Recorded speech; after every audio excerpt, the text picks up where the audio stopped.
Starting a family is an exciting thing, but also a bit expensive. It can cost hundreds of thousands of dollars to raise a child until the age of 17. Beyond the cost, there are other things to think about as well to ensure your child's future is secure. Mindi Banach is tax and estate planner at TD Wealth, joins me now with some ideas to help first-time parents prepare for this new phase. And boys, there are a lot to prepare for. Nice to see you. Nice to see you as well. Let's start with, let's just jump right into it. What are some of the things that first-time parents should do to prepare themselves financially? So before your child arrives, it's really when you want to lay the groundwork for your financial preparation. So what does that mean? You want to ensure that you can handle your finances both from the immediate expenses that you're going to incur as well as the future expenses you're going to incur. So the first thing that you want to do is you want to create a comprehensive budget. You want to incorporate those new baby-related expenses that you're going to incur, the diapers, the baby clothing, the baby gear, as well as the ongoing and future expenses that you're going to have, the childcare costs, the extracurricular activities, potential private school tuition.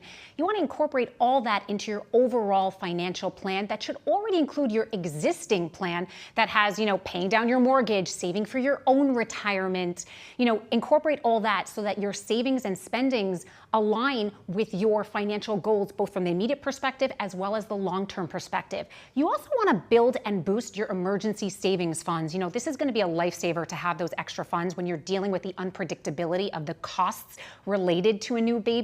As well, before your child arrives, maybe you have a little bit more time to do the proper research on the parental leave that is out there and available, both from the government as well as from your employer. So you want to research government benefits like CCB, Canada Child Benefit, as well as the tax credits. You also want to research parental and maternity leave, understand the length of leave that you are eligible for, as well as the income that you are eligible for. And you also want to research RESPs, Registered Educational Savings Plans. You can't set it up before your child is born, but you want to plan ahead in terms of understanding the options available as well as which financial institution you're going to set it up at, so that when the time comes and you can set it up, you can start contributing for your children's education as soon as possible. Okay, so that is great. Let's assume we did all that. I don't know if I did, but let's assume.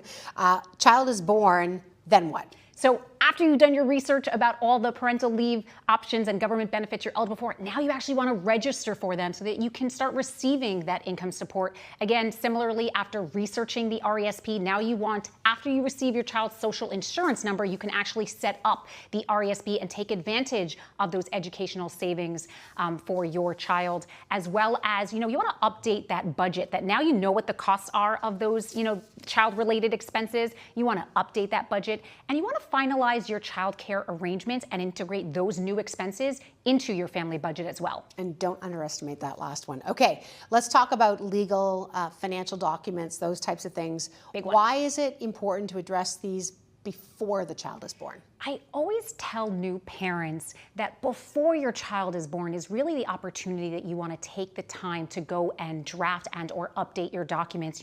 Life is unpredictable and unexpected. And when you have a new baby, there are so many stresses that come along with a new baby that I often tell parents, immediately after your child is born, it might not be top of mind to go and draft your documents and your estate planning documents. Likely the first thing on your list is going to be to keep that baby alive. Yeah.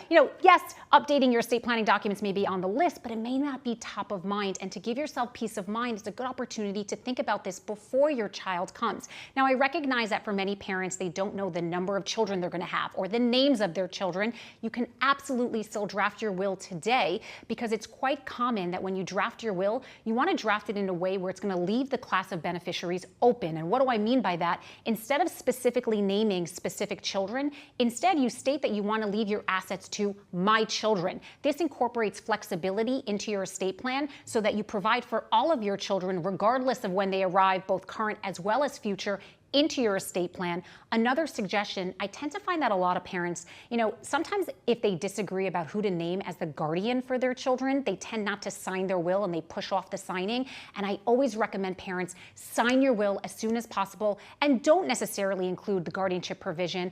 Later on, assuming you still have capacity, you can always update your will to include that provision, but it's best to sign your will as soon as possible. Don't push it off. And one last suggestion is that when you're going through the process of updating your will, it's a good opportunity to also look into making certain that your beneficiary designations for your registered accounts, so your RSPs, your TFSAs, your RIF accounts, are up to date and current. And if you do want to have any minor children be the beneficiaries of those accounts, I suggest not naming those minors directly as the beneficiary. Rather, instead, consult with your lawyer about the proper trust language that's likely going to be necessary, because typically minors are unable to inherit large sums of money without a trust being put in place. Got it. Very good things in there. What about the strategies for managing the cost of childcare? Yes, the cost is sometimes quite high and unexpected for parents. So there are a couple of strategies to think about. One, you want to research the different type of childcare options available to you, understand the costs of the different cares available, understand the different standards of care, and then choose the right option for you as well as for your budget. You also want to ensure that you're taking advantage of all the provincial as well as federal subsidies that are available. You also want to incorporate flexibility into your budget, because the reality is that childcare options, they fluctuate over time. You change your mind, and so you want to ensure that your plan can fluctuate and change over time, as well as talk to your employer and see what type of employer-related benefits that they also provide. It's interesting too, because I hear all these things, and I'm sure people are listening and like frantically writing things down or getting ready to rewind and watch again. But some of this, it really depends on their own personal situation. You really need to talk to professionals to help you figure out what of these makes sense for you. Yeah, and there are a number of professionals that you can speak with. A financial planner is going to help guide you in terms of that financial plan and that budget and get you right on track with those new expenses. An estate planning lawyer is going to guide you about your wills, the trust language, the guardianship provisions. A tax professional like an accountant can help you with those tax credits. And lastly, if your employer has it, an HR consultant or benefit or whatever they want to call it can help you with those employer-related benefits that you may or may not be eligible for.